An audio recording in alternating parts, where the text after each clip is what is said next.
Welcome. Over the Top Podcast. It's your boy HD with the Over the Top Podcast crew in the building. Hey guys, again, like always, we definitely thank you guys for tuning in.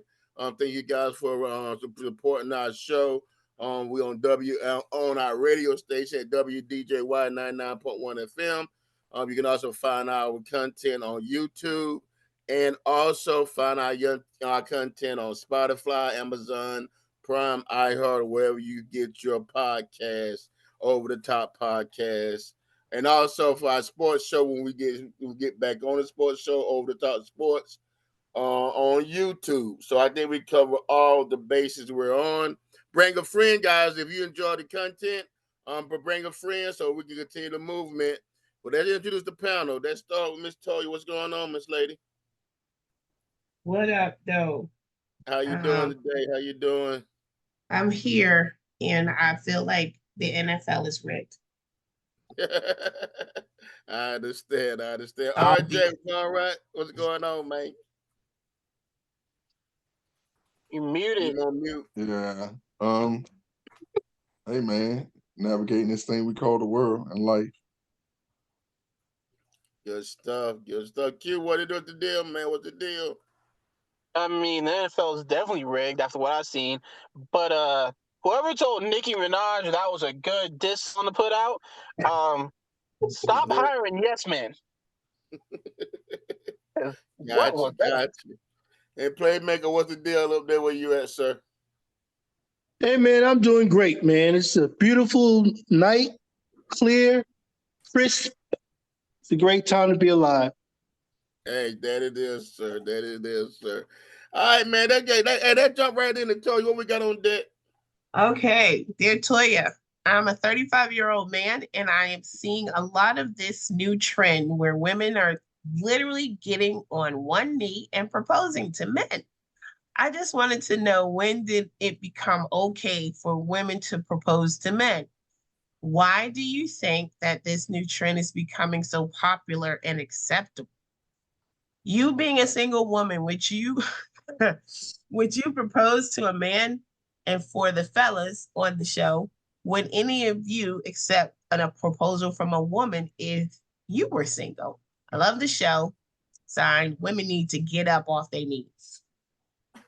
Playmaker, you're a little traditional than most. What's your thoughts on that? Man, I ain't got a problem with it. I mean, I think me personally, I'm more of a traditionalist, but I think, we try to tell people what they should and should not do. If a woman want to get her knee dirty, she can get her knee dirty. If she want to work in the factory, she can work in the factory. If she want to be a police officer, she can be a police officer. If she want to be a bouncer and she good with her hands, she can be a bouncer. So I mean, whatever, we're not in the 60s and the 50s where women were supposed to just stay in the house and be pregnant. They can do whatever they want to do. It's not me, but I ain't got nothing against it. Hey, valid points. Q, No what's your valid thoughts? points there. Valid. What's your thoughts, Q? First off, who here has actually seen a video of a woman getting on her knee and propose? Because I haven't. I've seen several. Okay, Maybe then it's y'all. how my Okay, so, algorithm is, but I have seen okay, because I was about to several. say now. Do you person know the person who asked this question? No. Mm. Okay, whoever this is, get your algorithm in order because I've never seen that. We just saw 3 other people have never seen that, and the 4th person who has seen it quite literally needs to be on social media. With that being said, who Okay. cares? Y'all getting me? Y'all got if someone gets on her knee and you say, "Well, I was gonna marry this woman anyway," you're gonna say no because she asked you, which a lot of times in relationships, she was gonna ask you, "Hey, when are we getting married?" or throw subliminal hints out there. Anyway, guess what? You probably already got cohorts into getting married. She was just waiting for you to do it. And then when you took too long, she said, "Fine, I'll do it myself." Then you waiting until you waiting on. With that being said, if a woman got on one knee and proposed to me, if I was gonna propose to her anyway, yes, because I was gonna do it anyway. Now I don't gotta get my knees and shoes dirty. So thank you. RJ, your thoughts, man. You define a wife, find a good thing. Okay, that's it. That's it, man. Man, listen, I'm gonna tell you something. Conceptually, a lot of what's dictating a lot of the things that you see in relationship to women proposing to men is the thought process of scarcity. And scarcity always creates a level of frustration and a change of behavior. So when you change that behavior, you're essentially dictating that people are going out there and they're looking at and they're doing things that are contrary to their functional, what you would consider to be functional roles of nature. And in all true honesty, man, that's not necessarily a function of what typical culture represents. I'm not opposed to women being aggressive. I'm not opposed to women speaking their mind. I'm not opposed to any aspect of that. But I think, as a man, if you're going to facilitate, if you're going to be responsible, if you're going to take care of, if you're going to do all these things it calls to be a husband, and if she initiating that, nah, champ, you're in the wrong business, man. That's just my opinion. I think you gotta, that particular thing, I think you gotta take a lead on. And I got married in non-traditional way. God put a mandate on me. So, my wife to this day still says something to me about it. But hell, we've been married 20 years. So a lot of people have very romantic ways of getting proposed to. And their marriage didn't last 6 years, 7 years. We've been married 20. So, hey man, I don't care what nobody say. You do what you feel like is right for you, but me, I wouldn't do. Put it that way. Let's not get caught up in and I understand the traditional way of the man's supposed to get married and the women are supposed to ask, and whoever beat each other first. I understand what Quint was saying too. But let's not but let's not get caught up in the small stuff because we talk get married. So marriage is sacred, marriage is longevity. I mean, and like Ron said, you seen people that have the most lavish engagements, and their marriage lasts 5 minutes. And you seen folks say, "Look here, you got folks who's riding home from Pennsylvania and say, hey, we live together, we like each other, you might well get married. What you think?" And 24 years later, we still married. So so we don't, it may not be the get on the knee and the flowers and the, hello group, but in this day and age, what is the norm? I mean, everything ain't nothing traditional no more. Ain't no traditional. Women are more aggressive. Man, fast. A lot more men don't even look at marriage as an option no more. They look at marriage as a financial burden. I mean, there's a lawsuit marriage. I don't fair, know. So, but do whatever will make you happy. I don't know. That is my 2 cents. What do you think? Go ahead. Let me get to you. Go ahead. to be fair, in the last show, I quite literally said a woman was trying to get the prenup annulled. So, ain't nothing safe around here. I mean, what's your thoughts, Toy? What's your thoughts?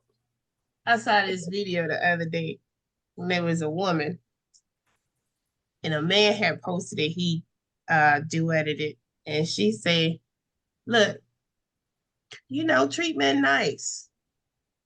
Take them out to dinner. Pay for them. When you pick them up, open the door for them. If it's a puddle, put a coat down for him." So he could step on it and he don't get his feet wet. Pay for the dinner. Take him home, give him a kiss, leave him at the door. And then keep doing that. Maybe his bitch ass will come around someday. See, the problem is here, because none of you have seen the videos. None of you have seen the videos. So you got these women on 1 feet, and these men are acting like women, all excited and giddy and crying. And nothing's wrong with crying. Men need to cry more. But the roles are changed. Yes. You know what? It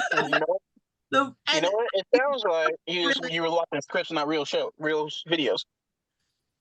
No, the roles have changed. I think the roles have changed. The way And the women roles have speak, changed. the way women treat men, the way men treat women.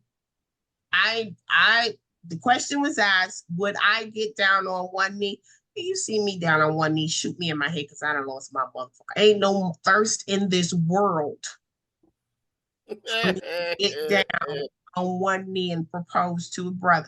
So here's the thing. If the brother ain't proposed to you in the time that you feel that he should propose to you, literally, he probably isn't. Move on to the next. Y'all been together. Or re-examine what you're doing, or examine what you're doing. Yes. You know, sometimes you got to do a self-evaluation of yourself now. Like Ron said, like y'all said, to each their own. Hey, but you know what though? You know what's really crazy? I think what we really don't even really understand is this. I hear a lot of times on MSNBC, one of the commentators saying he makes this beautiful commentary. Makes a beautiful commentary on this American experiment. And I think really, in all true honesty, we're in the midst of an American experiment, and we don't even really understand that we are. When you think about sex and gender roles, and when they change in midstream in relationship to the things that you have seen in traditional, one of the things that I've seen is an indicator that it's a fallen empire, because they said this happened in Greece and Rome and a couple of other different empires because of the nature of things that happen. But you know what's really crazy? This also is a form of population control. And the thought process to get folks to stop reproducing because you can't effectively afford children. I mean, if you really think about a family of 2 or 5 right now going out to eat, that's $100 a rip. Yeah. The median salary in America is about $50,000, $60,000. And women are going to make maybe 5 to 10% less than that. So if you're talking about that, coupled with a mortgage, coupled with rising insurance rates, we're talking about a lot of different things that are factors that are, like I tell people in terms of, and I'm going to get back to it's external pressures and there's internal pressures. I think those external pressures are creating a lot of the behaviors that we see. It's like you put man, I hate to use this word, but you put a rat inside of a tin and you heat that rat up. That rat's going to eat through anything on the other side of that tin.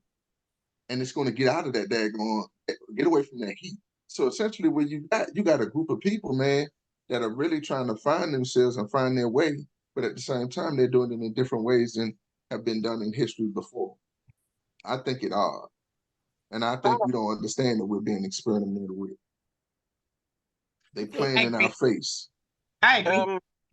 So to counter that, well, we got long, sir. I'd hate to bring age into this, but I don't think y'all people that experimenting on, especially the 4 people on the show, considering what 3 Alex calling us old, yo. Again. Well, y'all call me young when I have my takes, so they started with us. And y'all came out the tunnel just fine. Everybody here. We ain't all fine. Your generation is built like our generation, curses and brokenness. Your generation ain't built like our generation. I tell you that off the real. We built a little different. Generation tougher. Whatever. The second thing is this is the second week in a row. We have people worried about what other people doing. Mind you said you don't know who this person is? I don't know who this person is. But he is a younger man. Mind your racial ambiguous business. Because I don't know what race you are. Mind your business, what they want to do, they'll do it. What I'm gonna do, what you gonna do. Whatever, if that's how they want to live their life, mind yours, let them mind theirs, because what they doing ain't hurting you. And vice versa. I just say, the question was, would I do it? No, I would not do it. It's No, not I for me. wouldn't. I wouldn't. I I am would have to truly, reevaluate, but I don't I've know. come to the realization that I am conservative and a traditionalist. As I get older, I realize, dang, Oh, it's right again. you are really conservative in your thinking and the way you act. But thank you for the question. Please continue to send questions. Ask Toya74@gmail.com. Ask Toya on Facebook or Toya L on TikTok or over the top Good stuff. on TikTok. Good stuff. Good stuff, guys. We're gonna continue with the show now. We're gonna talk about the civil rights movement again. If they don't want to teach a little bit in our schools, we'll use this platform to teach our history and what happened at certain points in time. So now we're gonna jump into the civil rights movement, which was a social movement and was campaigned from 1954 to 1968 in the United States, an attempt to abolish legalize racial segregation, discrimination, and disenfranchisement of African Americans in this country. Many organizations notably during this time was the Christian Leadership Conference, headed by Martin Luther King Jr., the Congress of Racial Equity Corps, and the Student Nonviolent Coordination Committee. Arranged nonviolent demonstrations to call attention to the specific inequalities experienced by Black people. Amen. We kind of know the history a little bit. We're gonna jump right in it. Q. Why do you think blacks were freed from slavery in 1965? No, blacks were free from slavery at age of 65. Why do you believe that it took so long for us to begin to get civil rights? I mean, who else gonna pick the cotton? They sure wasn't gonna be them. They're gonna make us do it, and they need someone. When people have power, they a lot of times don't want to do the work for the power once they finally got it. So they'll do the work to get the power. They'll become the CEO, but the CEO don't want to clean the bathroom. The CEO don't want to share his corner office. Okay. So yeah, that was just alone. They didn't want to share, and they didn't want to do any. They saw how they were treating us and said, "Oof, I won't be treated like that. Let's keep them there until." So they say, "Okay, enough's enough. Out of this." Okay. Cool. Ron, when you look back through this a part of history, what do you think the mentality of the black community during this time? You're on mute, Ron. Well, I apologize. I was looking at the question. At that time, when I sat down and I looked at this earlier today, I thought about a deeper, larger question. And I'm taking back to something that Kara Swan said that was really dope. And I'm gonna add something else to it. It comes from a movie called American Me, but it's directly correlated with culture. And wow, when Santana, the main character in American Me, is getting confronted, and they get ready to press him out and essentially dethrone him as the leader, they essentially say something to him, and they ask him, is he coming out? And he comes out on a tear, and they essentially kill him. But before they kill him, he says, they didn't have to do anything to us because we gave our class. And what does that mean? We had a whole infrastructure, whole set of values, a whole culture that was spawned by a lack of economic inclusion. And when we achieved the level of economic inclusion, all those things that created the class of people and the betterment of our communities went away. Nobody had to take anything from us. We gave it away. And that's essentially what effectively happened to us. And I think we have to really kind of revisit that point of where we understand that we have to be more restrictive and more functional in our culture. And we have to start the building blocks of understanding the importance of communal uplifting. I have a friend of mine, she talks about personal responsibility till it oozes out his eyes. But personal responsibility ain't gonna save you if one of these kids I work with come up and they want to rob your son because your son got something on that he can't have. Your personal responsibility ain't gonna do. I'm about to go off. Nothing for him, but get his daggone brains blown up. So until we understand the sense of community, and it's not just collective economics, it's collective understanding in the sense that we want our communities to be better, and men and women come together and plot a course for our culture, then you're going to continue to see situations like the loss of that history and the inability of us to move forward. So what we were thinking about at that time was functionality, moving forward, collective movement, better rights. What we're thinking about right now, juxtaposed to that, man, a lot of people, man, Martin Luther King and Malcolm X will be ashamed of what we are right now. That's just my opinion. Okay. Important points. Toy, I'm coming with you with this one. How important do you believe the Black church was during the civil rights movement? Can I piggyback up what Ron said? Oh, sure.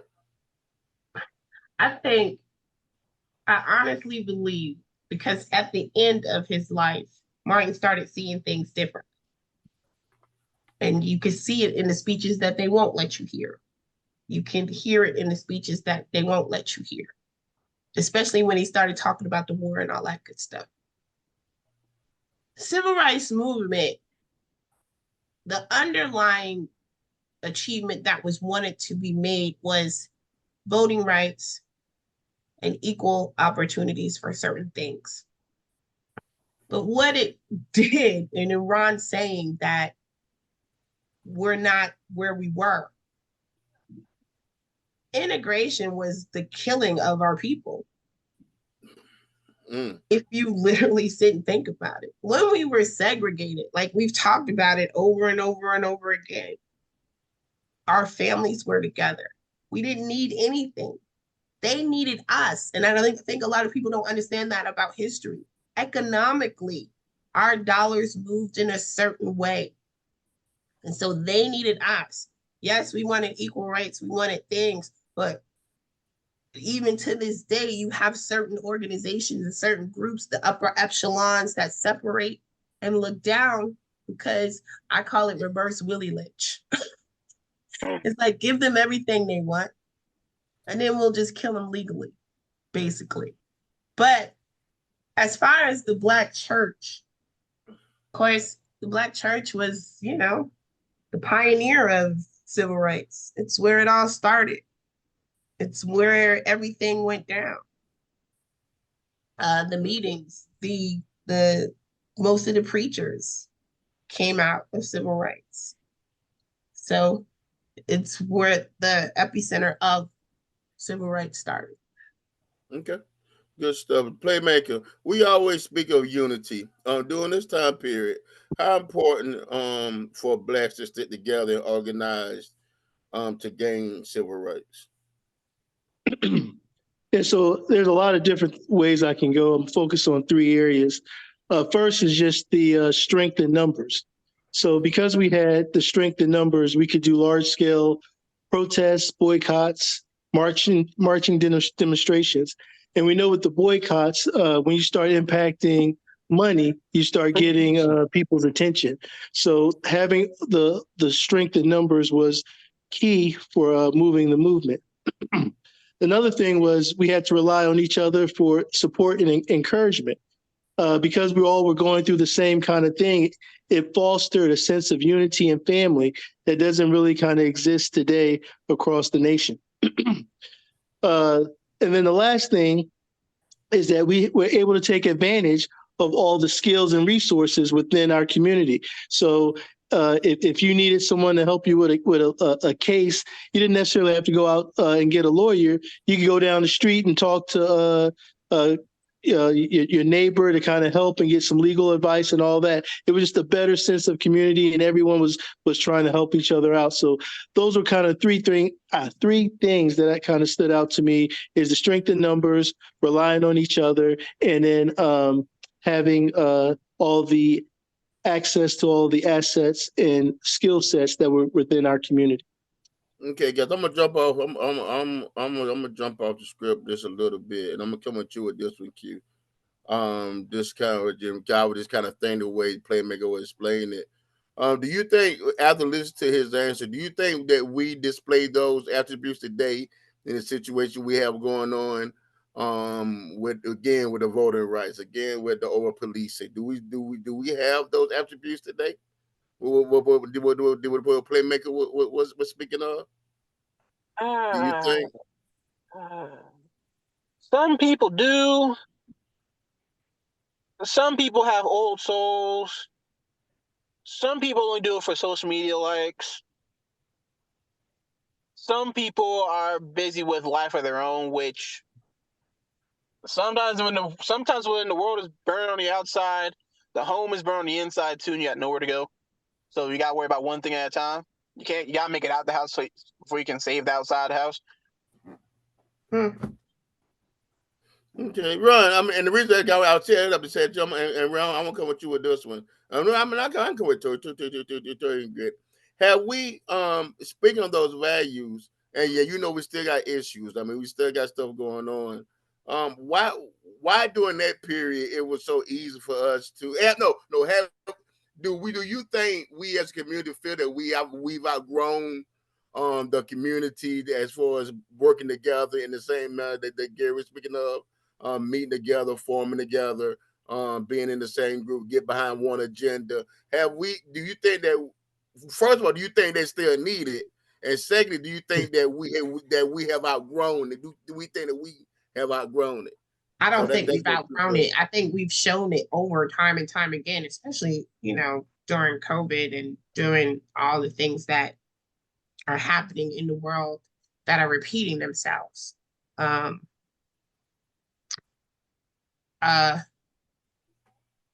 We can do it. It can be done when it's a necessity for it to be done. We have shown time and time again that it can be done, but it's just, and I'm gonna go for our generation is complacent because we came up during a time where we didn't have to. So it's a conditioning, and it's not a conditioning, if that makes sense. Mm-hmm. We don't know what it was like to live back then. Our parents and our grandparents and our great-grandparents did, but because of their fight, it's like they say, because of them, we can. And we've achieved things that they never thought could be achieved. And so it's like what Q said, you get to a place where it's like, oh, okay, well, that's happening over there, but it's not happening in my neck of the woods. So it's like what Mamie Till said, she thought that it was a Southern problem until it happened to her. And she realized it's a Black problem. It's a us problem. And once we kind of figure out that that's the type of tenacity that we need again, and I think young people are literally figuring it out, which is a beautiful thing. They're more activists in a younger generation because it's their time. Right. So there's a couple of major events during this time, the civil rights movement. May 17th, 1954, U.S. Supreme Court ruled Brown versus Board of Education, which ratified with racially segregated public schools. We had in December 1st, 1955, the African American Civil Rights Act, Rosa Parks refused to give her a seat on the bus, which subsequently ended up to the Montgomery boycotts. So there's a lot of good events. 1957, 9 African American students attended their first day at Little Rock Central High School. as during that time. And one more I want to go to February 1st, 1960, a group of 4 African American students from North Carolina A&T University began to set in a movement at Greensboro after the Woodworth store had on their white only counter, and they sat there anyway. So it was a lot of history going on during that time, guys. Please. I just want to go do the highlights. And of course, in 1963, the March on Washington for jobs and freedom occurred also. Ron, I'm coming with you with this. Why do you believe that this country was so against giving black civil rights during this time?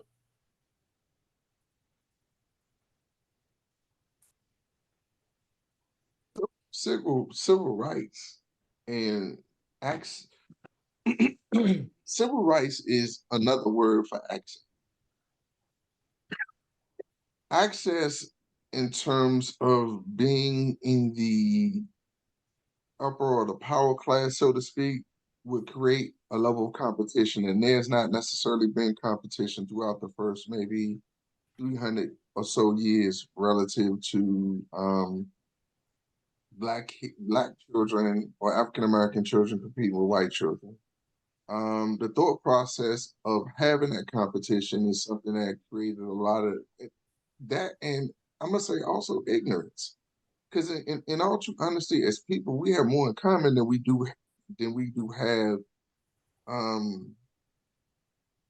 in relationship to being contrary to one another. The issue more than anything is that there was fear. There was fear of if we gained access that we would overtake them. There's fear that we would do to them what was done to us. And I think that governed a lot of the reasons why we weren't afforded opportunity, we weren't afforded change. I think in all true honesty, if people were committed, we could actually live together and coexist beautifully. But a lot of people lean into, and that's the one thing that's really ugly about the season that we're in politically right now as a country. A lot of people are leaning into the thought processes that the president had. And the president's thought processes are expert. And Trump's thought process is reflective of those times, 40s, 50s, and 60s. And those times where we weren't necessarily as welcome in a lot of spaces. And so I'm coming to you with a rebuttal question. Do you think we still living in those unparable times? Do you think that fear ever left or it just got masked? What's your thoughts? A lot of the thought process got masked because when I went to JUCO 2021, this is around 90, I dealt with my fair share of racism. At one point in time on a recruiting trip, I was called out of my name and kind of accosted by police at a particular school. And it was a PWI. But in all true honesty,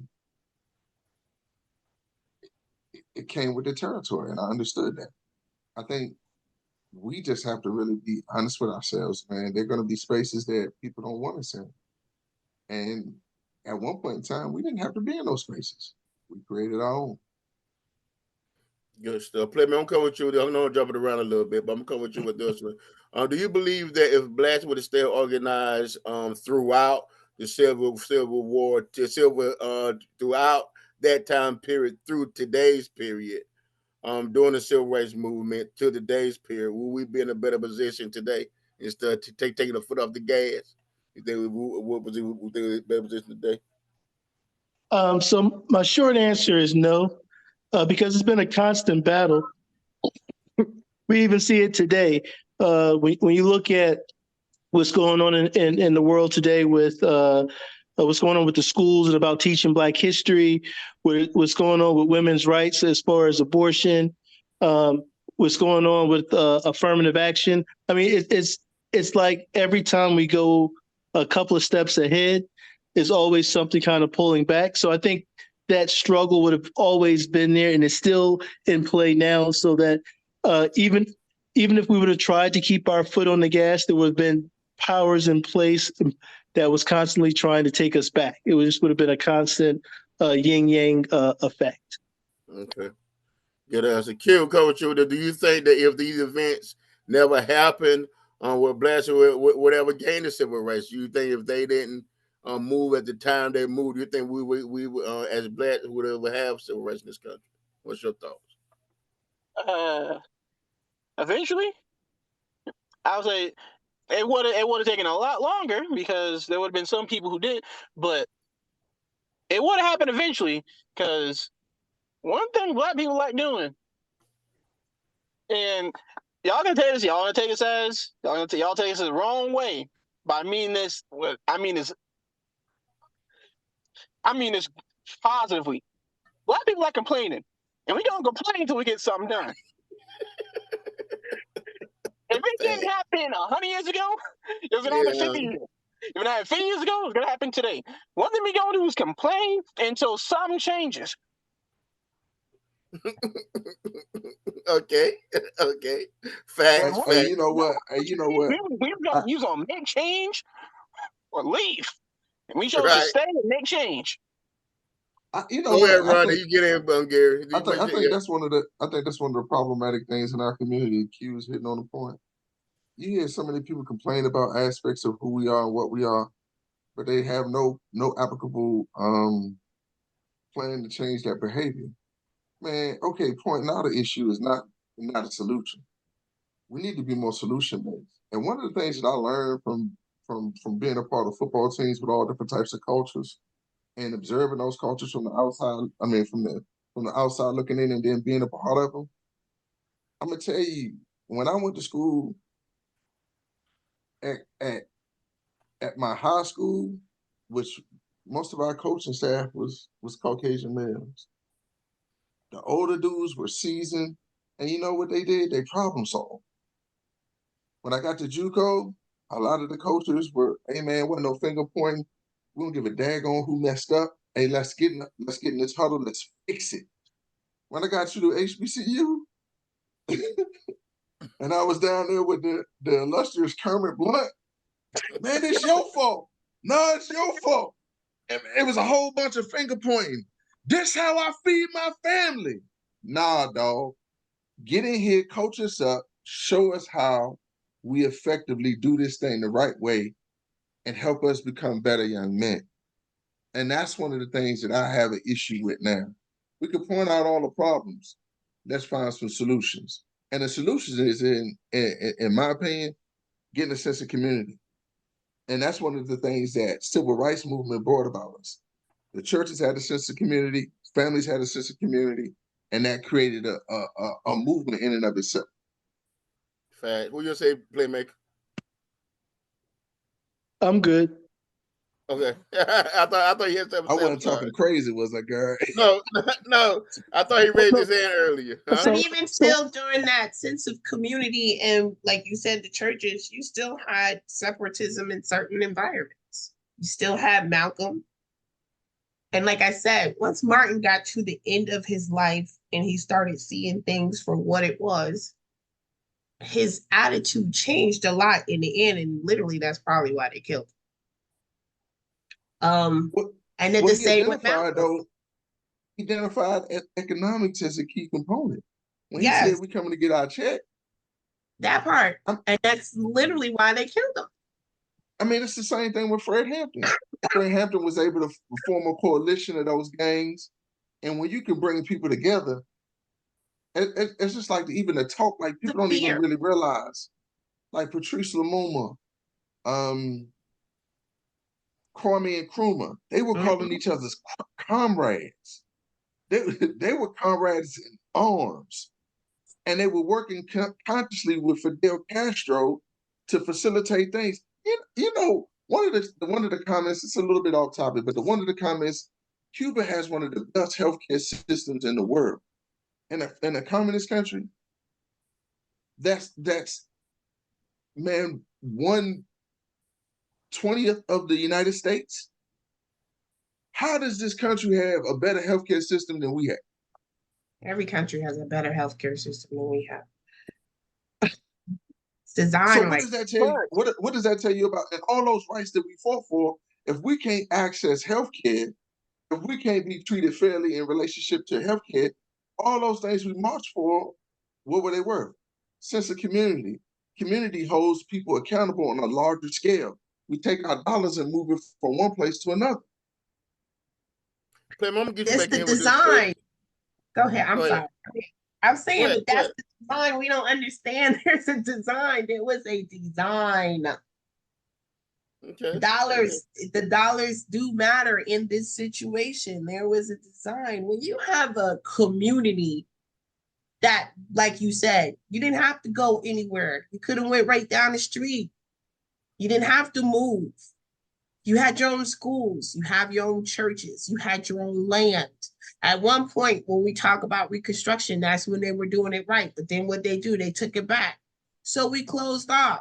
We said, okay, we'll stay where we are. We built these beautiful towns, these wonderful communities where a dollar bill did not leave over 100 times. And what did we say? Now 6 hours? 6 hours. 6 hours. That's sad, but that's the design. Because how do you break a kingdom? You break it down, you tear them apart, you infiltrate their communities with drugs and put them in jail and all that good stuff. And you split them apart as people. That's the design. And that's not to take away from civil rights. It was a beautiful time, like you said, when we came together because we needed to have certain things. We needed to have certain rights. We needed to be able to vote because we're paying taxes. Couldn't vote, but you still had to pay your taxes. That made no sense. Right. That's right. I'm gonna switch question. I'm gonna come with you with the same question. Well, a different question. Well, looking back during this period, do you think because the laws changed, do you believe that the treatment of blacks changed? Has changed in this country? Because the laws changed, do I think During this period, I ask again, when you look back over this period, because the laws have changed, they give us equal rights. Do you think the treatment has changed in this to blacks in this country? no. I mean, if you go back to the first part of the Constitution, it said all men was created equal. I mean, that was one of the first lines that was there, and you see how long it took for them to even recognize us as men.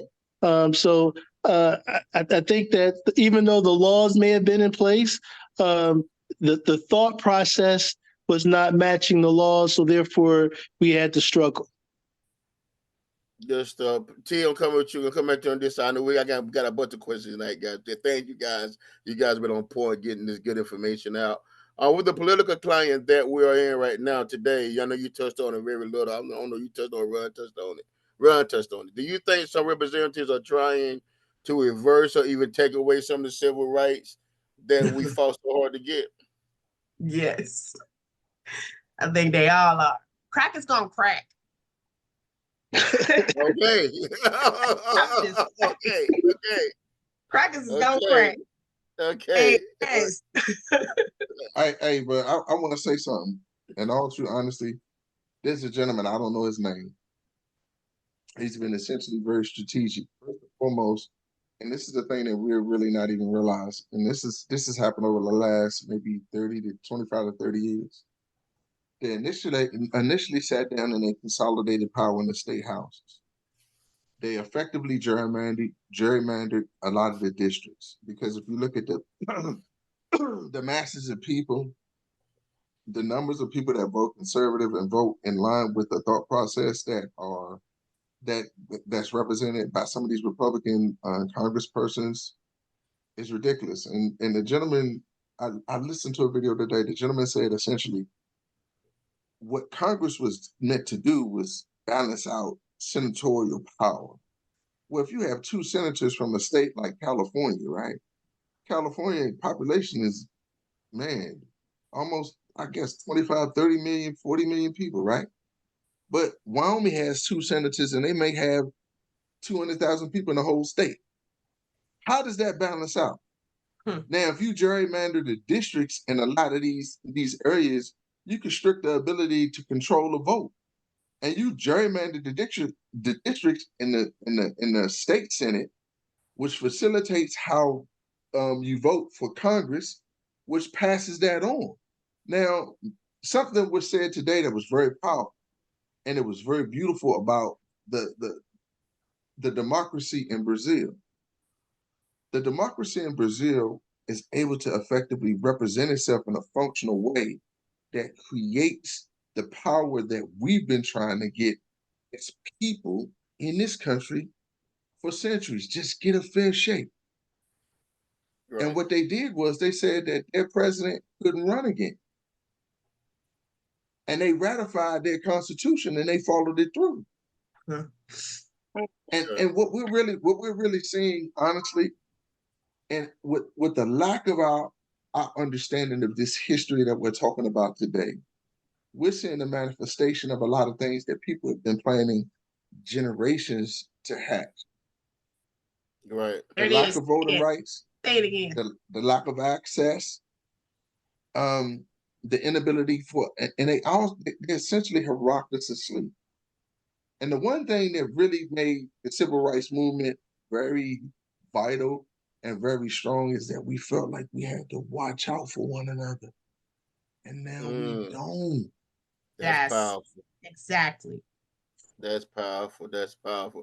Hey guys, this is gonna be the round table. I just want to bring out one, and everybody give me 1 point, quick point, because like I said, we do want to become solution based. How do we as a Black community prevent ever going backwards to pre-civil rights again? Playmaker, the one or two words, a piece that go to round table. I would say sympathy and empathy for other people in our community. How about you, Q? I was thinking there was I had something perfect just for this. That someone said at a conference I went to. Ooh, yeah, I lost it. Oh, here it is. It is a sin to waste Black talent and brains. Okay. if you ain't about the growth, get out the way. Ugh, Okay. that's Toya, a whole word. I know that's a whole word right there. Get out Toya, the way. 'Cause you know, if it's up to me, I take all the what's out, but hold us back. I think just togetherness. Okay. Literally. What about you, Ron?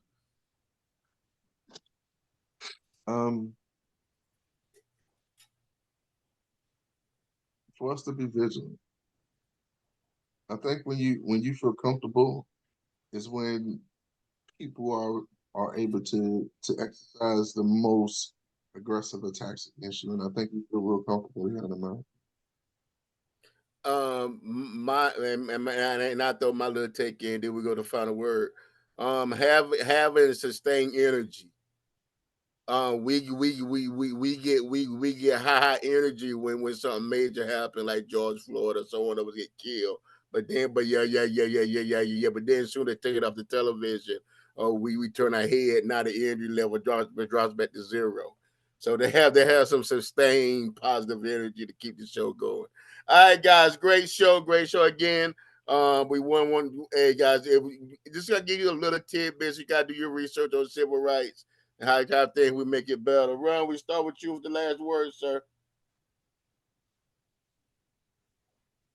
Awareness and vigilance, man. Just acknowledge the fact that, man, we're in a different season right now, and the enemy's afoot, the spiritual as well as the physical, and we need to be clear as to how we conduct ourselves and rear our families. Cool beans. Toy, your last word. Last Wednesday we had a governor and lieutenant governor talk at the church for all the candidates running on the Democratic side that could be there. Came down to Charlotte and did a whole session at the church. Let me tell y'all something. North Carolina, if y'all don't vote, don't complain, because your state, your county, and your city are what truly matters to make change. these candidates, I'm just like, what? I don't know what to do. But y'all, Okay. y'all need to vote. Please vote as we talk about civil rights and what people died so that we can vote. Because of them, we can't. And I said that earlier. So please just vote. Q, last thoughts. Someone mentioned this earlier. Mentioned something about this earlier. There's a school district in Florida that removed 1,600 books. Mm. But that's not even the punchline. These books include dictionaries and encyclopedias. 5 dictionaries, 8 encyclopedias, the Guinness Book of World Records, Ripley's Believe It or Not, Anne Frank's Diary of a Young Girl, biographies from Beyonce, Lady Gaga, Oprah, Nicki, and Thurgood Marshall, and books by John Green, Stephen King, and Nicholas Sparks, and 2 books by and here's the best punchline, and 2 books from Fox News' Bill O'Reilly, the books Killing Jesus and Killing Reagan.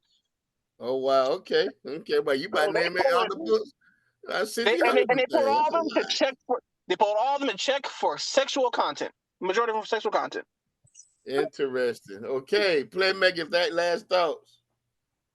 As we embark on Black History Month, I think it's important to teach our kids or teach ourselves about all the rich history that is out there. And so just take some time to reflect. And there's a lot of stuff. I'm still learning a lot every week as I kind of research and prepare for these different topics of stuff that I didn't even know exists. So take some time and find out a little bit about your history.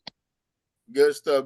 Hey guys, and one thing I'm gonna say, man, I know we watch a lot of sitcoms and we watch a lot of relationship TV. Take 5 minutes a day to find out your local news and national news, so you know what the world going on around you. The whole world be blowing up. We here watching Golden Girls.